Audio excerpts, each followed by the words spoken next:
अरे वाह, इतने सुंदर और रंग बिरंगे कागज। अगर मैं इनका घर बनाऊं तो पूरा जंगल देखता रह जाएगा।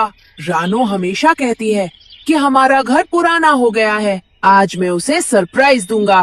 टुन्नू अपनी चोंच में ढेर सारे रंगीन कागज भरकर लाता है। रानो चिड़िया उसे देखकर हैरान होती है।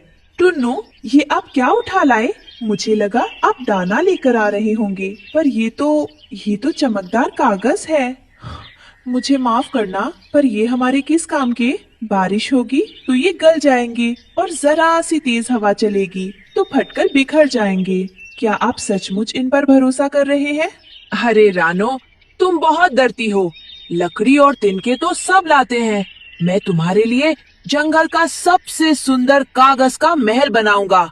हम इसमें राजा रानी की तरह रहेंगे। लेकिन टुन्नू मेरे प्यारे, घर की पहचान उसकी सुंदरता से नहीं बल्कि उसकी मजबूती से होती है।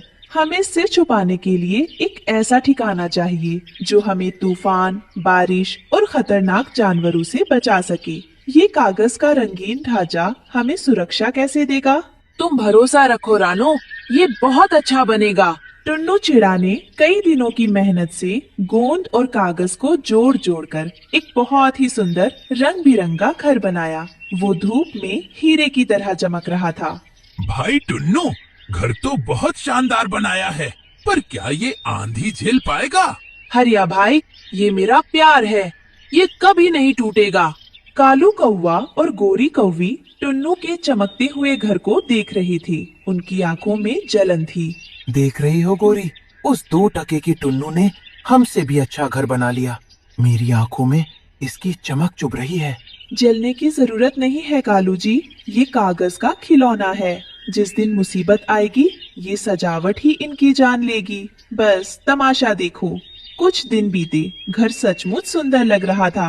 रानो ने वहाँ 3 अंडे दिए थे। वो अंडों को गर्मी दे रही थी और टुन्नू बाहर पहरा दे रहा था। लेकिन टुन्नू मेरे प्यारे, घर की पहचान उसकी सुंदरता से नहीं बल्कि उसकी मजबूती से होती है। हमें सिर छुपाने के लिए एक ऐसा ठिकाना चाहिए जो हमें तूफान, बारिश और खतरनाक जानवरों से बचा सके। ये कागज का रंगीन ढांचा हमें सुरक्षा कैसे देगा? टुन्नू चिड़ा खिड़की से झांकते हुए कहता है। मैंने कहा था ना रानो, मैं तुम्हारे और बच्चों के लिए कुछ भी कर सकता हूँ। तुम आराम करो, मैं दाना लेकर आता हूँ।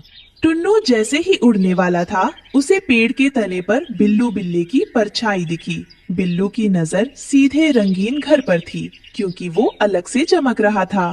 म्याऊं। आज तो रंगीन डिब्बे में ताजा नाश्ता मिलेगा। अरे नहीं, बिल्लू बिल्ला ऊपर आ रहा है। रानो, तुम छुप जाओ, बाहर मत निकलना। बिल्लू ने पंजा मारा। टुन्नू ने अपनी जान की परवाह किए बिना बिल्लू की नाक पर चोंच मारी ताकि वो घर के अंदर ना जा सके। बिल्लू ने गुस्से में टुन्नू को दबोच लिया। रानो, बच्चों को बचाना, तुम मत निकलना।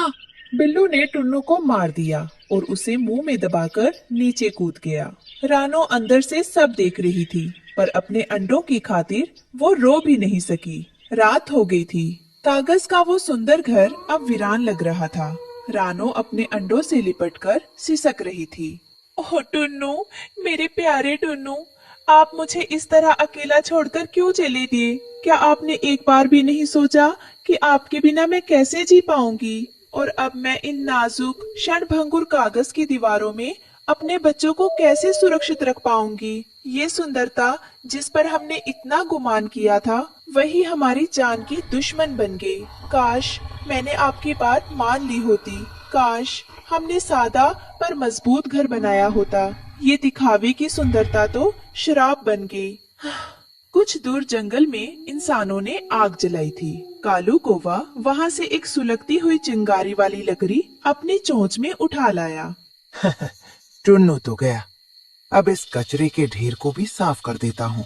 कालू ने उड़ते हुए वो जलती लकड़ी जानबूझकर रानो के कागज वाले घर की छत पर गिरा दी। कागज सूखा था। उसने तुरंत आग पकड़ ली।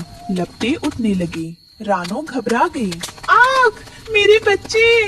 रानो ने अपनी जान की परवाह नहीं की। उसने एक एक करके तीनों अंडों को अपनी पीठ पर लादा और जलते घर से बाहर सुरक्षित डाल पर पहुंचाया। इस कोशिश में उसके पंख बुरी तरह झुलस गए। देखते ही देखते टुन्नू का बनाया महल राख हो गया। धू-धू की आवाज से हरियाली तोती और हरिया की आँख खुल गई और उसने तुरंत खिड़की से बाहर झांका। हे भगवान, ये तो रानू का कागज का घर धू धू कर जल रहा है। हाय, कल पति गया और आज घर भी उजड़ गया। मैं बाकियों को बुलाता हूँ, उसे मदद चाहिए। अब रानो के पास न पति था न घर, लेकिन अब वो माँ थी। उसने अपने आंसुओं को पोंछा और अगली सुबह जंगल से सबसे सख्त लकड़ियाँ और कांटे चुनना शुरू किया। रानो बहन, तुम घायल हो, आराम करो, हम मदद करते हैं। नहीं बहन, शुक्रिया। टुन्नू ने प्यार से घर बनाया था, पर वो कमजोर था। अब मैं माँ वाला घर बनाऊंगी, जो सुंदर नहीं पर पत्थर जैसा मजबूत होगा। कुछ दिनों बाद भारी बारिश और तूफान आया। कालू कौवा का घोंसला हवा में हिल रहा था और पानी टपक रहा था, लेकिन रानो का नया घर, जो कांटों और मजबूत लकड़ी से बना था, एक किले की तरह खड़ा था। अंदर अंडे फूट चुके थे और नन्हे बच्चे अपने माँ के पंखों में सुरक्षित थे। माँ, बाहर बहुत शोर हो रहा है, मुझे डर लग रहा है। डरो मत बेटा, तुम्हारे पिताजी ने हमें सिखाया है कि बाहरी चमक से ज्यादा जरूरी अंदर की मजबूती होती है। हम यहाँ सुरक्षित हैं। रानो की आंखों में टुन्नू की याद थी और दिल में एक सुकून कि उसके बच्चे सुरक्षित हैं। इस कहानी से हमें सीख मिलती है कि दिखावे की सुंदरता क्षण भर की होती है, लेकिन समझदारी और मजबूती जीवन